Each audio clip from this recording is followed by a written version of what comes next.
Swami Vivekananda said, what we need to do is to attune the subject to the absolute.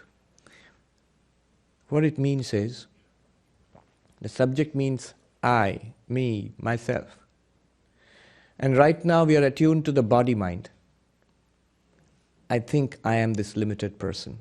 I don't think it, I feel it. It's my reality. Attuning the subject to the absolute means shifting the reference of the I. I am Brahman. I am the absolute. I am that unchanging awareness. So shifting that reference, that is the solution, that is the practice. In fact, all practice is there. What we are doing is this. The shifting of the attuning of the subject to the absolute, it cannot be done at once. The skillful way of doing it is, first become aware of the physical, the gross, the physical, then move to the subtle, then from there move to the causal, and from there, awareness of awareness. So first catch hold of something that can link the physical to the subtle, and that is the breath. So that's why we first become aware of the breath. The attention is drawn to the breath. The attention is already on the physical world, on 1,000 different things. Withdrawing the attention from the 1,000 different things to the breath in one location. That is, could be the stomach, could be the nostrils, where it's inflow and outflow of breath. After the mind calms down to a certain extent there, then begin to notice more subtle things, perceptions. Sound is a good thing because your eyes are closed. So sound is a good thing to turn your attention to from the breath to sound. Not any sound, generally sounds coming and going, not any particular sound. Stay there for some time. Various sounds which come and go. Then become aware that the sounds are arising and disappearing in awareness. This is a crucial phase where you're moving from the subtle to the causal. Subtle to the causal. Sounds are arising and disappearing in awareness. If you say, no Swami, the sounds are arising and disappearing in the air outside. No, then you're still in the physical. You must know what it means, that sounds are arising and disappearing in your awareness. It's a fact, simple fact. It's as simple as saying that you are aware of the sound, that's all. So sounds are arising and disappearing in awareness. That's the only place where you hear sound. Where do we hear sound? Do we actually hear the vibration in the air outside? No, we are not even aware of that. No, only when it comes into the ears and transmitted by the auditory nerves to the brain and the brain center, somehow it is converted into a mental impression which is presented to us in the mind, in our awareness. That's where we are aware of sound. So sounds arise and disappear in awareness. Become aware that not only sound, all other perceptions, sight and pressure and heat and comfort, discomfort, smells, tastes, all of them arise, shine and disappear in awareness. Not as a practice. Notice it as a fact. It is true. That is true. It's a fact. Notice it. This is, you're moving to the causal level, from the subtle to the causal.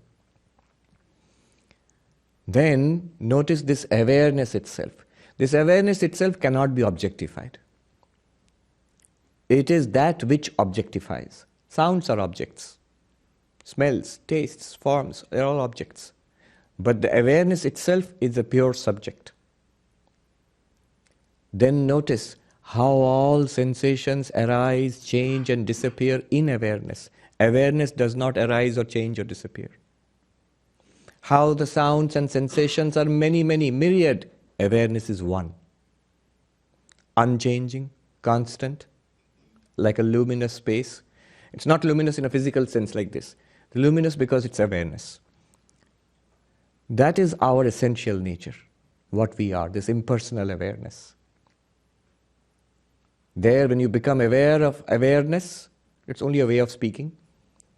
And there you have moved from the causal to the absolute. This is attunement of the subject to the absolute. This realization, this knowledge, once for all, that I am that ever-shining awareness, on which we put an overlay of thoughts, perceptions, ideas, on which an overlay of sensory inputs, sound, smell, taste, touch, and then which we again solidify into, in our own awareness, into an external world, into a body, and interact with it. But it's all the time that awareness only.